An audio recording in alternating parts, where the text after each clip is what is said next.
Right, so before I show you the footage from the match, I'm just going to quickly put the peg and the qualifier into perspective. So it was the 150 pegs, bit of a sort of a bigger bonus qualifier towards the end of the season. And it was a bit interesting this year because, well this time, because Benny's Lake wasn't in. And Benny's is like a super water at Lindholme. It's won the last 4 qualifiers. There's a lot of F1s in there, so it opened it right up. And I've been drawn peg 34 on Laurels, and the first thought was that's a chance, and it's been a while since I've had that feeling, but that is a chance.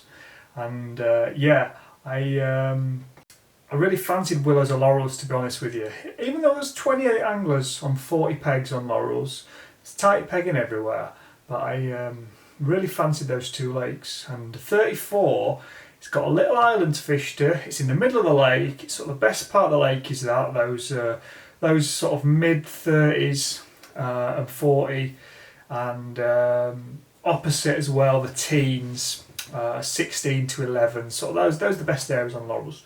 And yes, the crucial thing as well was, as it turned out, it was very crucial. 34, 35, pegging was 33, 34 and 36. So my empty peg was next to me on 35, but that meant that I had this little island all to myself because 36 couldn't fish to it. And I was only ever going to win by fishing shallow, I thought, up to the tree on the point of the island. There's a big overhanging tree on the left-hand point. That was going to be my main, what I thought I'd do most of the match. And I also, because I had this right-hand point as well, I thought I'd fish on the bottom to that point. However, when I got there and plumbed it up, it was 2.5 foot deep, which is just too deep. You know, you're just going to get all kinds of line bites and foul hooks this time of year. It's just too negative. So, you know, you've got to fish positive in these matches. You've got to really go for it. You've got to give yourself the chance of, if, you know, whatever's going to win, £200 going to win, you've got to give yourself the chance of catching that.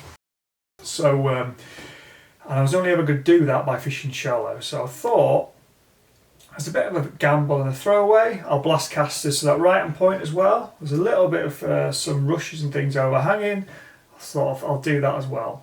And the only other thing I plumbed up was a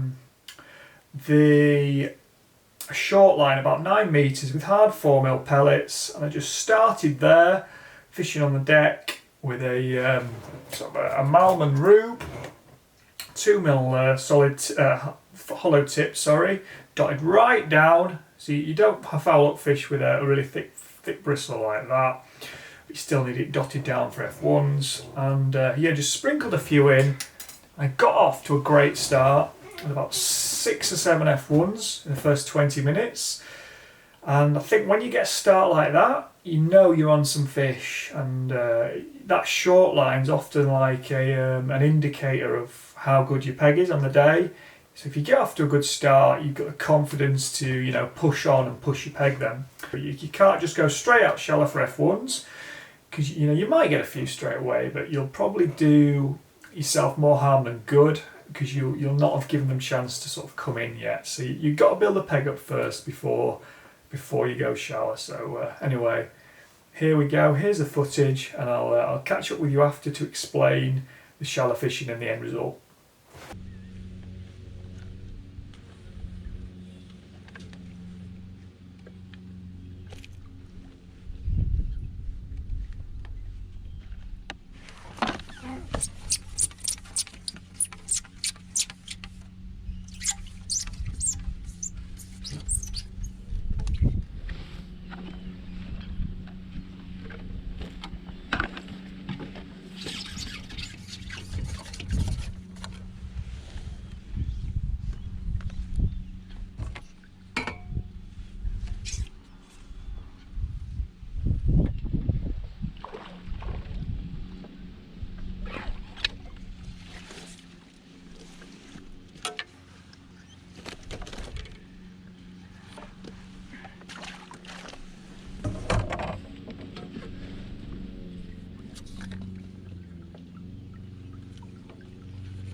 well, I've just got absolutely soaked there at the weigh-in with a rain shower. I didn't have my jacket on, but I don't care because I've just qualified for Fish O Mania.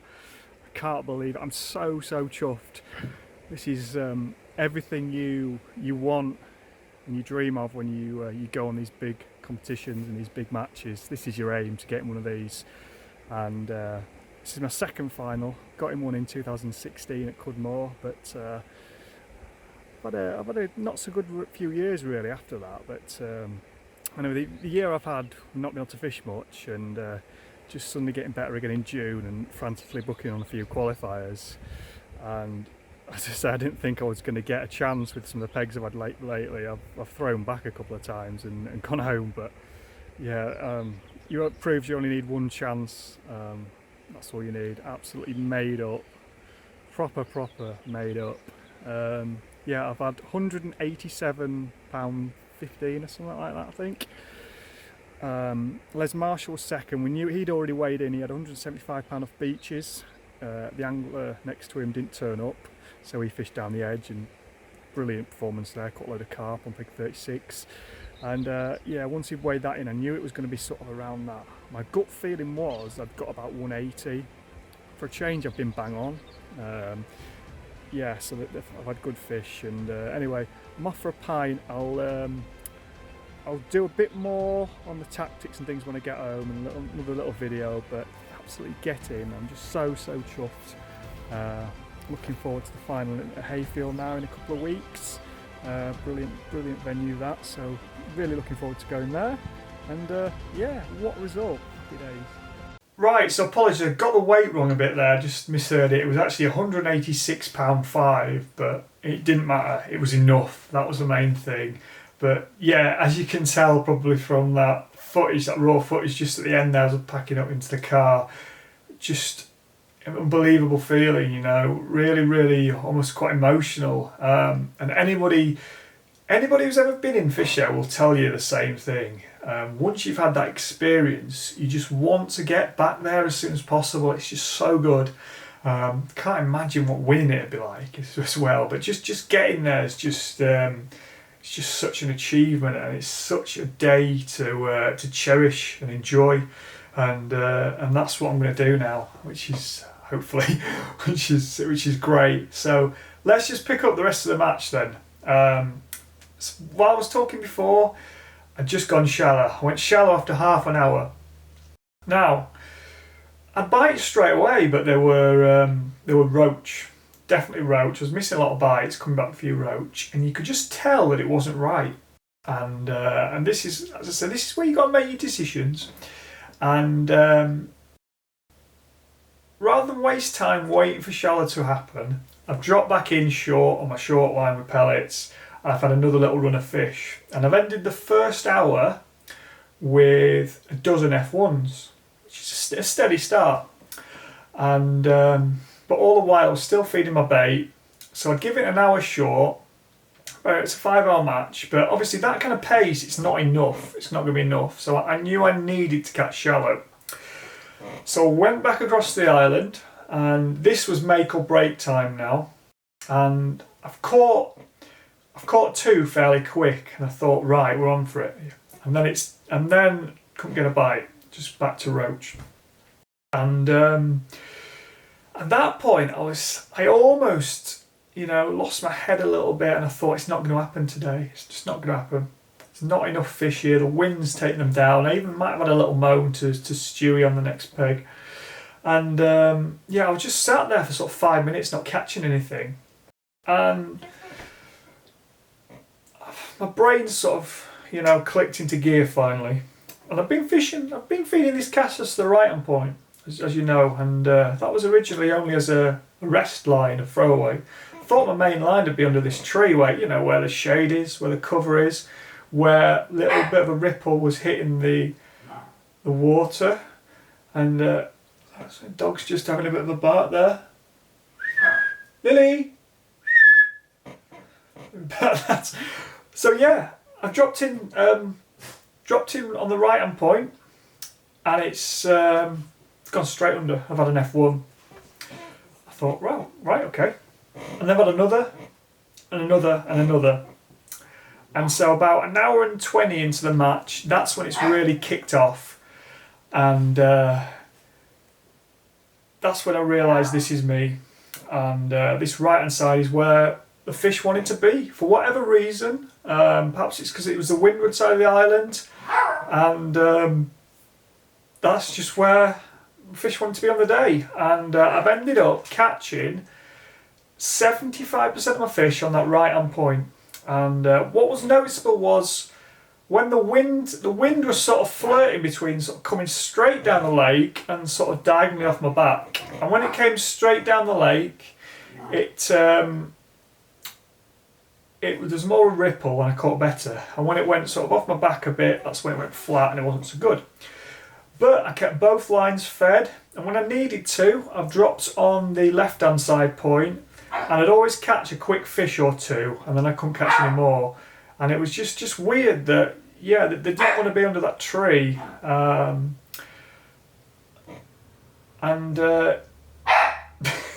Let's sort this dog out. Here she is. Here's Trouble. She's been barking. Believe it or not, she's been barking at her own reflection in the bedroom mirror. She's only 11 months old. But anyway, yeah, so we had a great run of fish.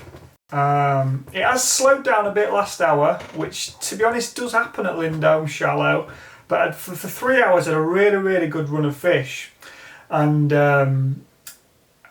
you know, I didn't plumb up the margins because with the tight pegging, I just didn't fancy it at all.